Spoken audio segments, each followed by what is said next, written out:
म्हाडाच्या घरासाठी अर्ज करणाऱ्यांसाठी एक खुशखबर आहे। म्हाडाच्या मुंबई मंडळाच्या 2640 घरांच्या सोडतीसाठी नोंदणी अर्ज विक्री स्वीकृती प्रक्रियेला अखेर म्हाडाकडून 15 दिवसांची मुदतवाढ दिलेली आहे।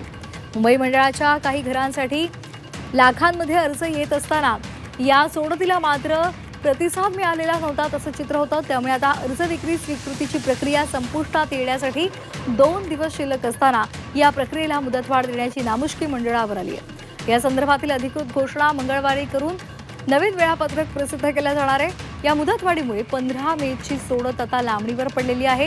मुंबई मंडळाच्या घरांच्या सोडतीला चांगला प्रतिसाद मिळतो, मात्र आता मुंबई मंडळाच्या सोडतीमधील घरं महाग असल्याचं सांगून इच्छुकांनी म्हाडाच्या सोडतीकडे पाठ फिरवत ते चित्र सध्या समोर आलेलं होतं आणि त्यामुळे 15 दिवसांची मुदतवाढ देण्यात आली आहे।